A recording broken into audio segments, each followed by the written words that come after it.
Our first question on Unit A is 1.1. Explain the teaching role and responsibilities in education and training. So for this assignment question, you have to reflect on 4 roles of a teacher and also 4 responsibilities of a teacher as well. So let's just have a look at some typical examples of teaching roles. We have a teacher, facilitator, motivator, role model, planner, assessor, evaluator, and also to be approachable as well. So these are the most common roles that a teacher must demonstrate within their practice. So a typical role is a teacher. So a teacher must have the most up-to-date subject knowledge. They must be a professional really within their field. So they need to be able to pass on their skills, their knowledge to their learners. And what they must be passing on must be the correct information. So you should ideally be someone who is a professional within your field. So that is a key hallmark of any teacher to be to be up to date with your subject knowledge as well.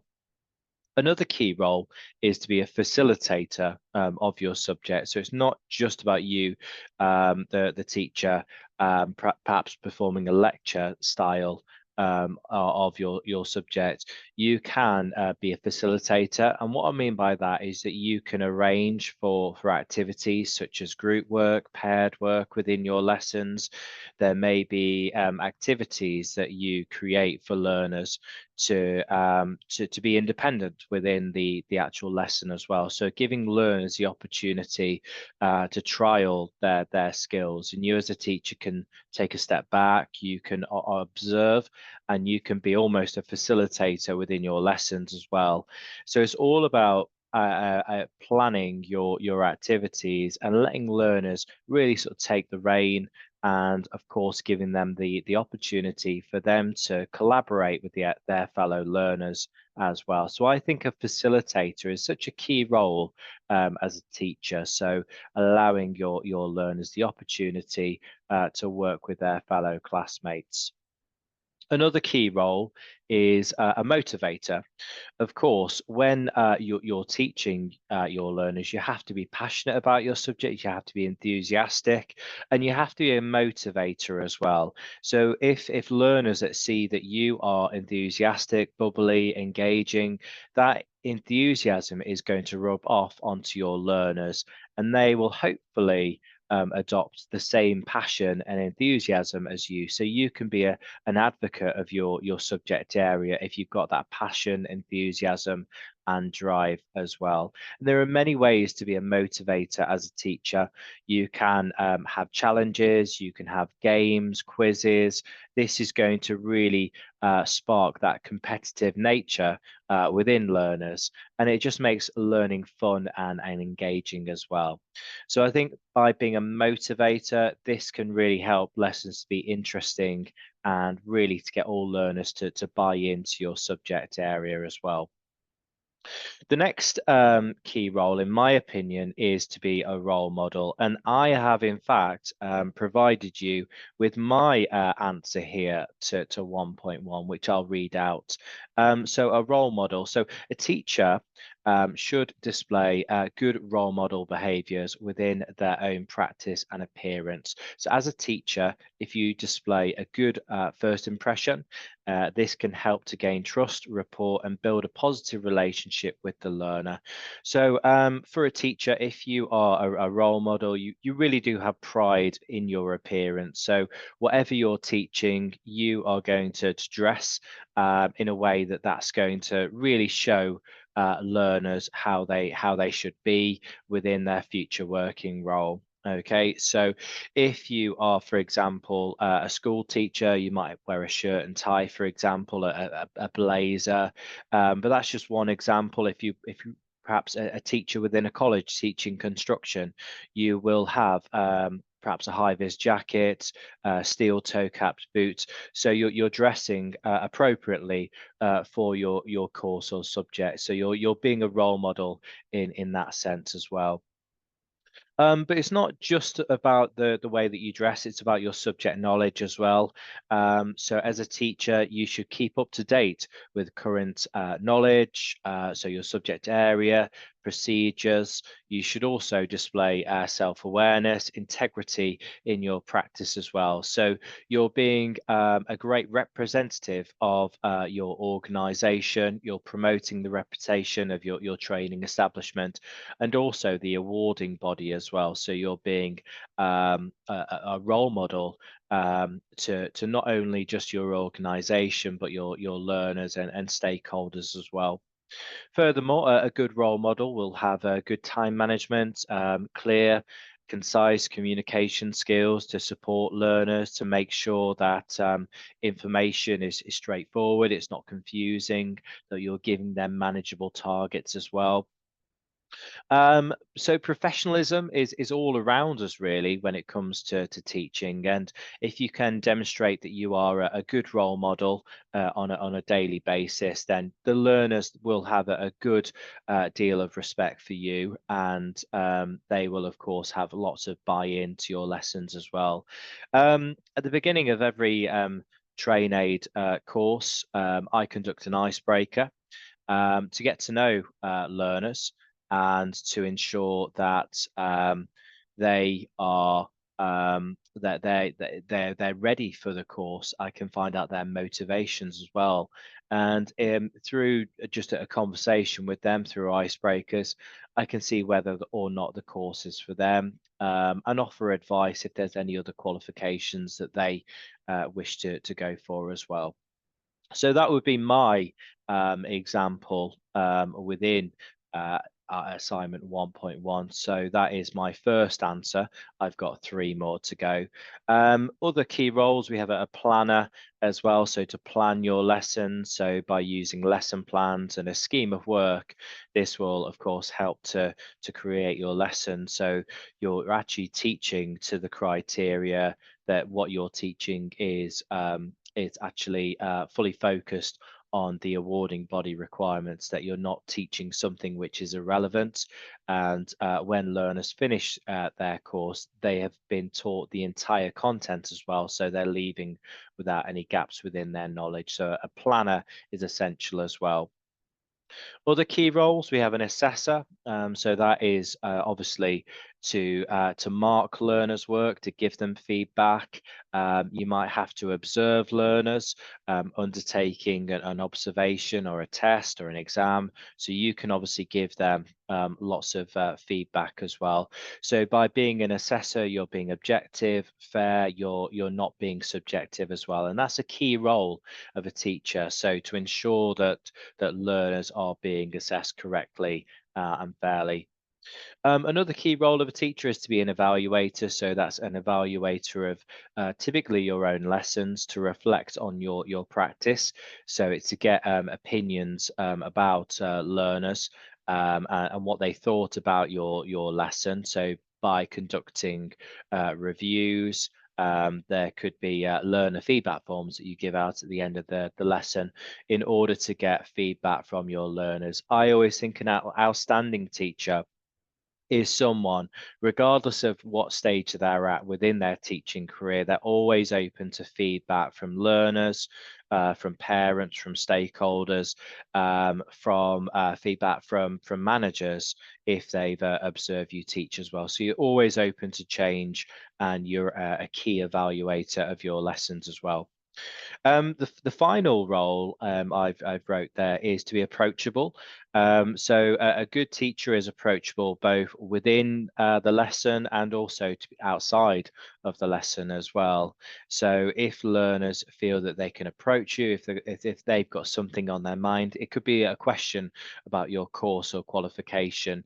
If you're approachable, then learners will feel really reassured.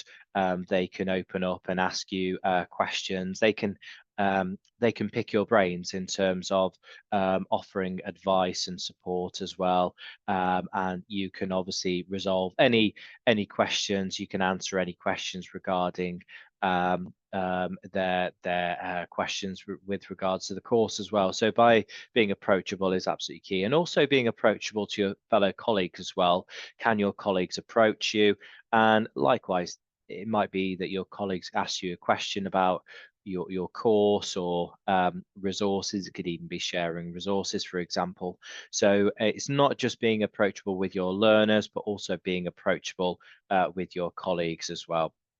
So with regards to 1.1, we have to select any 4 roles of a teacher. So you can, of course, use these examples here, and do also have a look within the TrainAid ebook as well for some more information there. So that is my first one that I've written, and that is the level of detail that we are looking for in terms of passing this first question. Other key ones I would go for, to finish off my answer, would be a motivator. As mentioned, I would also go for, facilitator.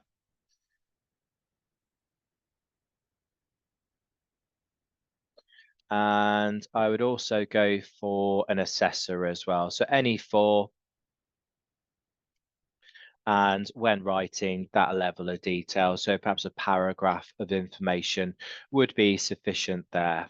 Okay, so hopefully that's given you some good advice with how to answer question 1.1, explain the teaching role and responsibilities in education and training. So once that table is complete, once you've reflected on 4 roles, you have to then reflect on 4 responsibilities. So explain 4 responsibilities of a teacher. So responsibilities, I always think, is it's all about being accountable. So you're accountable to your learners, you're accountable to your organization, you're accountable to your colleagues, you're accountable to stakeholders as well. So responsibilities is your duty to your learners, to ensure that they are receiving the best support, the best advice, the best guidance from you as the teacher as well. So let's have a look at some key responsibilities. We have meeting individual learner needs. We also have meeting learning outcomes, health and safety, physical, emotional welfare of learners, to be non-biased, meeting deadlines, acting professionally, and also promoting a supportive environment as well. So we'll just go through just the examples there. We'll also have a look at my written example, and we will also just have a bit of a reflection really on our current teaching role. So one of the key responsibilities for any teacher is meeting individual learner needs. So with that, it's all about finding out about your learners' individual learner needs. So at the very start of a course, it's best to have a conversation with your learners through initial and diagnostic assessment to find out if they have any individual learner needs, any disabilities that you need to be aware of, because you can make changes to your course to support the learner. So you can make reasonable adjustments, such as providing providing the learner with extra time. It could be adapting exam conditions to provide perhaps an exam room for the learner to take part within that exam, for example. You could also arrange for a colleague, such as a learning support assistant, to help the learner throughout their course, to perhaps give some one-to-one support through catch-up sessions, for examples. But we just need to find out the learner's individual needs, and as mentioned, we can make the qualification more achievable and easier to break down as well. So meeting individual needs is a key responsibility for any teacher as well. And it just shows that you're interested in the learner, that you care for them, and you would like for them to achieve their future goals as well.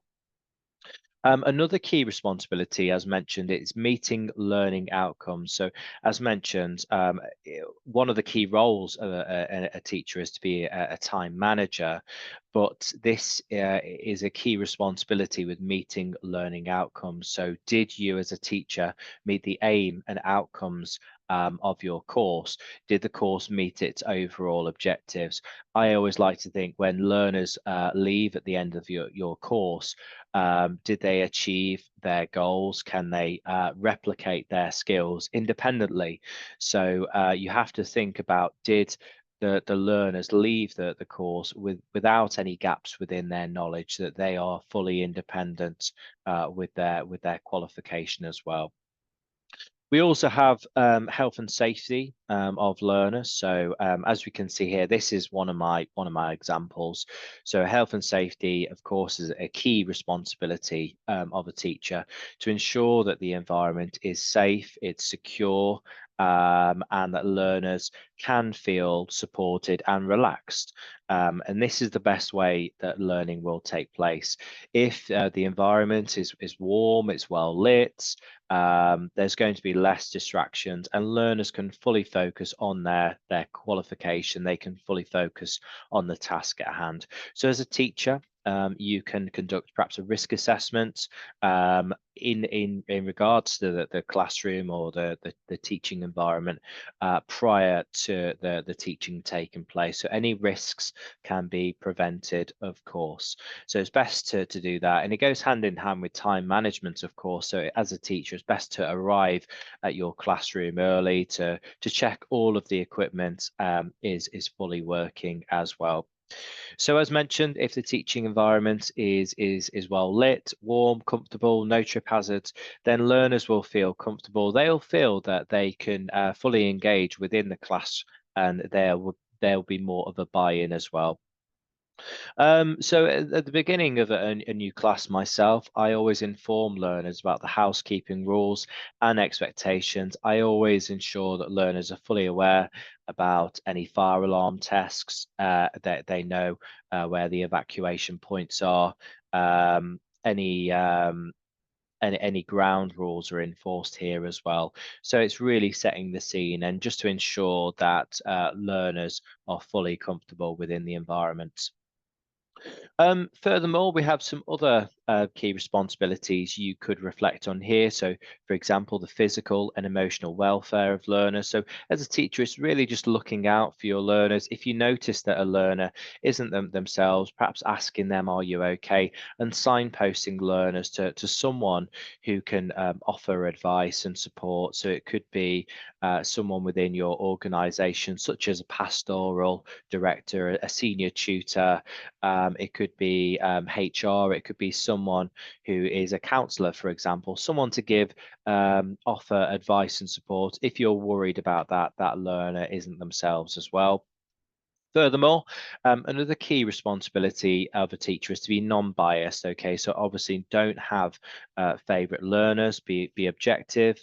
You're there to support all learners to achieve their desired qualification as well. As a teacher, yes, it is important to be friendly, to be approachable, to share your own passions as a teacher.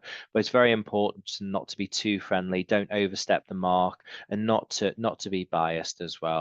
Okay.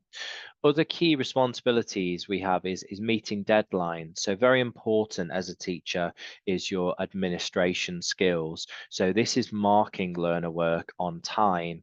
It's giving learners clear feedback, okay? And it's also giving learners aspirational deadlines as well. So you don't want to give learners homework tasks or any type of projects where they have a limited amount of time, because that's unrealistic and that's going to leave learners quite demotivated. So you have to set them smart targets or goals as well. But for you as a teacher, try to stay on top of your administration. So your marking, your planning. It is a balancing act, of course, and my advice is to seek advice from your fellow teachers within your department, perhaps, on how best to plan and to mark learner work. And I think that's the important thing about attending standardization meetings, is that you can get advice on how to manage your working teaching role as well. Other key responsibilities, of course, is acting professionally. and also to promote a safe and to promote a supportive environment. So this is all about ensuring that learners are being friendly with one another, okay, that they're adopting sort of a team focused approach, that everyone's opinions, thoughts, answers within the lesson are valued. So by asking questions, getting all learners to get involved within activities such as discussions and debates is really going to promote a supportive learning environment as well. Okay, so to answer this question, you have to reflect on 4 responsibilities of a teacher. So here is my example. But if I was to select 3 more to reflect on, I would go for non-biased. That would be 1. I would go for meeting deadlines as mentioned. And I would also go for meeting individual learner needs. Okay.